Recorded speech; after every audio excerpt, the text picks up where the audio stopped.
Hola protones, hoy vamos a hablar acerca de la energía hidroeléctrica, pero también de la eólica.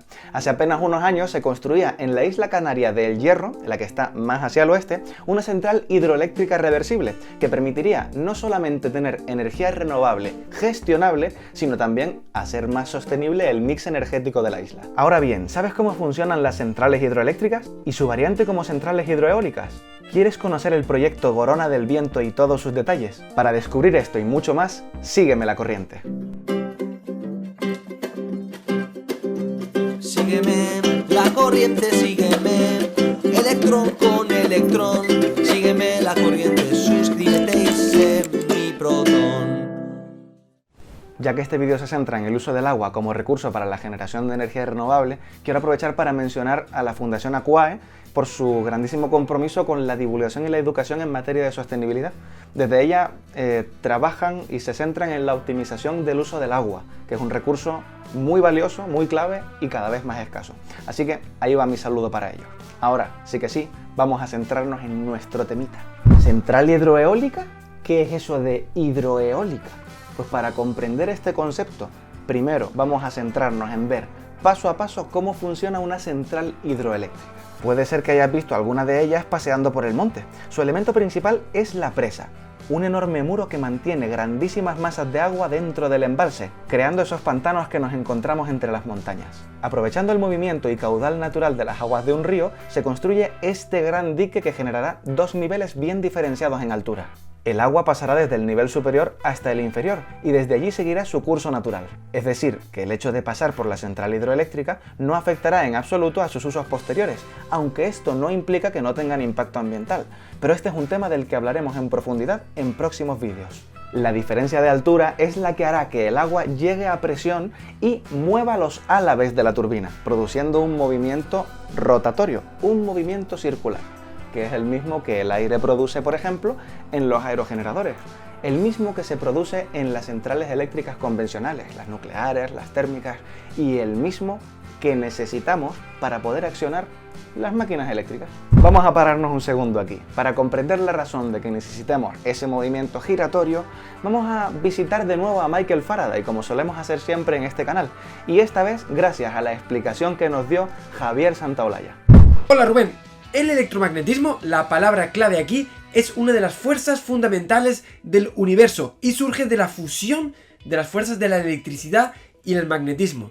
Que estén fusionadas lo que quiere decir es que electricidad y magnetismo no son sino la misma cosa, son las dos caras de una misma moneda y por eso podemos entender que la electricidad se transforme en magnetismo y que el magnetismo de alguna forma genere electricidad. Estos son los fenómenos de inducción. La primera observación de algo así la hizo Hans Christian Ørsted al determinar accidentalmente que el paso de una corriente por un cable alteraba un imán cercano. Se llegó a la conclusión de que un cable que lleva una corriente genera a su alrededor magnetismo, lo que llamamos campo magnético. ¿Y al revés no ocurre? Esta fue la genial pregunta que se hizo el científico Michael Faraday y la respuesta fue sí. Si pones un circuito cerrado sin corriente en el seno de un campo magnético variable, se genera una corriente. Estas dos simples ideas que llevan a la fusión de electricidad y magnetismo fueron el germen de una revolución brutal.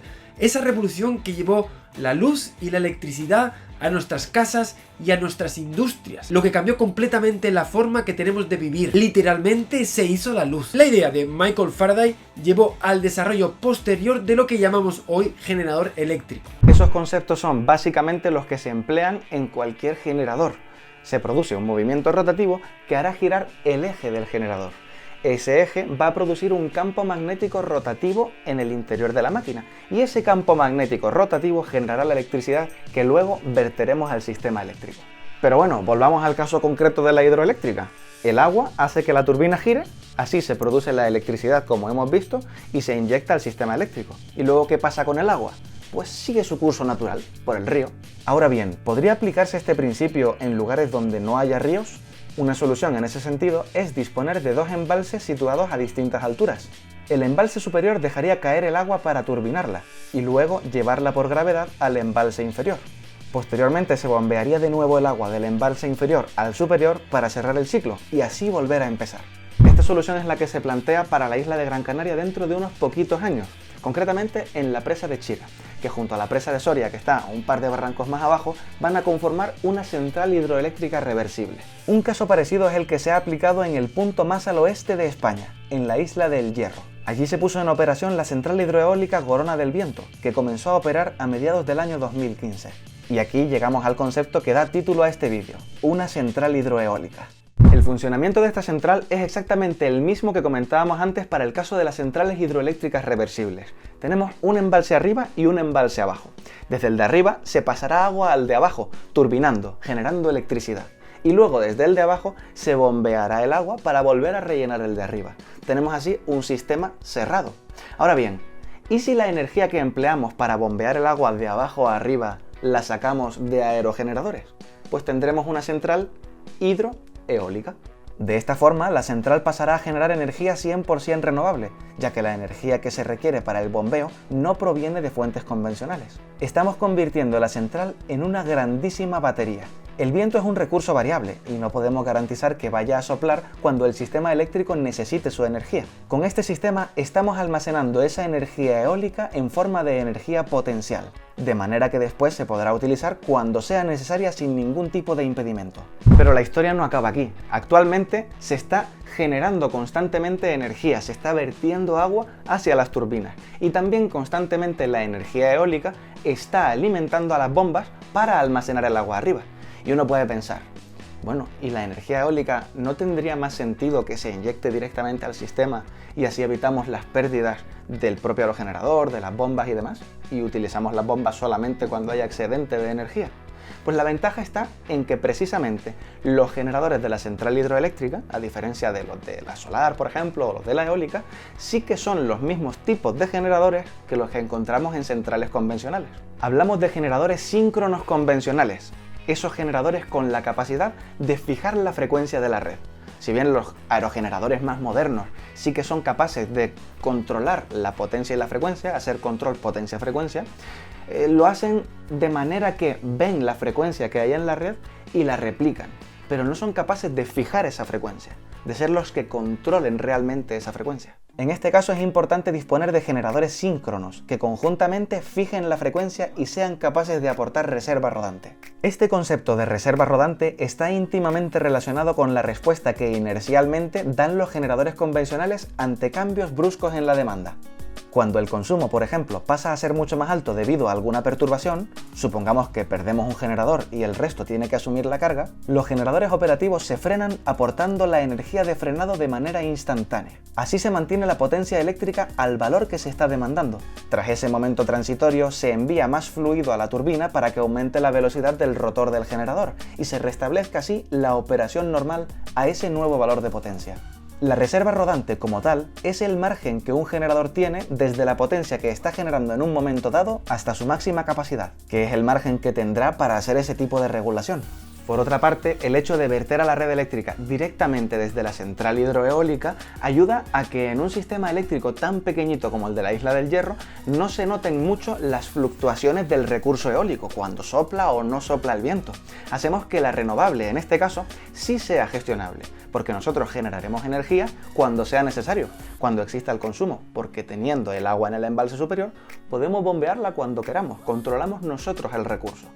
Mientras que los aerogeneradores, que dependen de si sopla o no el viento, pues simplemente inyectarán energía a las bombas para subir ese agua al embalse superior cuando haya disponibilidad de viento. Una vez visto el funcionamiento de la central, vamos a echar un vistazo a cómo está dimensionada. La demanda de la Isla del Hierro está entre 7 y 8 megavatios, por lo que si queremos tener una gran penetración renovable basada en esta central hidroeólica, será necesario sobredimensionarla con respecto a esa cifra. La central hidroeólica está compuesta por un parque eólico de 11,5 megavatios, 5 aerogeneradores de 2,3 megavatios cada uno, una central de bombeo de 6 megavatios, con 8 grupos de generación, una central hidroeólica de 11,32 megavatios, basada en 4 turbinas Pelton de 2,83 megavatios, un depósito superior con una capacidad de 380.000 metros cúbicos, un depósito inferior con una capacidad útil de 150.000 metros cúbicos, las conducciones asociadas y una subestación eléctrica con su edificio de control. Ahora bien, ¿es esto suficiente para cubrir el 100% de la demanda energética de la isla? Pues sí y no. la central hidroeólica está sobredimensionada como para poder cubrir ese 100% de la demanda. Ahora bien, la pregunta que tenemos que hacernos es, ¿durante cuánto tiempo se puede dar esa cobertura? Por resumirlo de forma simplificada, los envases de agua de la central hidroeólica han sido dimensionadas con un volumen de agua concreto. Cuando haya bajado todo ese volumen de agua, ya no tendremos más agua arriba para poder accionar las turbinas, a no ser que haya habido viento. Por tanto, el hierro será 100% renovable siempre y cuando tengamos agua arriba, durante el tiempo que dure ese vertido de agua hasta el embalse inferior en caso de que no haya viento. Tal vez un tiempo más cuando sople el viento. Si de repente sopla mucho viento, pues podemos mantener este ciclo durante más tiempo. Pero dependemos de esos dos factores: el volumen de agua que estamos bajando al embalse inferior y si sopla o no sopla el viento. Por tanto, ser o no ser 100% renovable va a estar condicionado por esos dos factores. Una vez nos quedemos sin agua y sin viento, será cuando pase a operar la central térmica de Llanos Blancos, equipada con 7 grupos diésel para la generación eléctrica. Con respecto al porcentaje de penetración renovable, tenemos por ejemplo la noticia publicada en febrero del año 2018, mes en el que se consiguió alimentar a la isla con energía 100% renovable durante 18 días seguidos. Veamos cómo ha sido la evolución en cuanto a integración renovable que ha permitido esta central. El primer año que operó la central, se consiguió una producción renovable del 30% de la demanda de la isla, mientras que los años posteriores fueron respectivamente de un 40 y un 50%. Y según las últimas noticias, se espera una penetración del 70-80% para este año 2019. Son, sin duda, cifras sorprendentes. Pero esta situación es difícilmente extrapolable.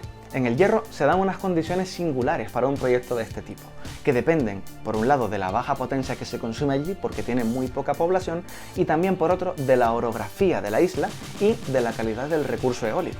Concretamente, el recurso eólico sopla en las Islas Canarias con una potencia más o menos constante, digamos. No hay fuertes ráfagas, excepto en ocasiones singulares. Y también con una dirección muy constante, porque depende de los vientos alisios, que suelen venir siempre desde el noreste aproximadamente.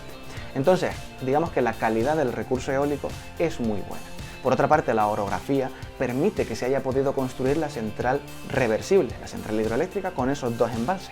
En cualquier caso, este ha sido un proyecto innovador que está demostrando que para este tipo de aplicaciones puede marcar la diferencia, y tal vez puede dar pistas sobre cómo centrales eléctricas de este tipo puedan suponer un buen complemento en términos de almacenamiento de energía para favorecer la penetración renovable en sistemas eléctricos de mayor tamaño. Espero que te haya gustado este vídeo y que hayas podido aprender algo más sobre este tipo de sistemas energéticos.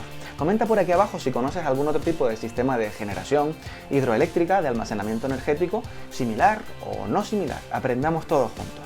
Y de resto, seguimos viéndonos por aquí en Sígueme la Corriente. Para más vídeos de energía y electricidad, suscríbete y dale a la campanita.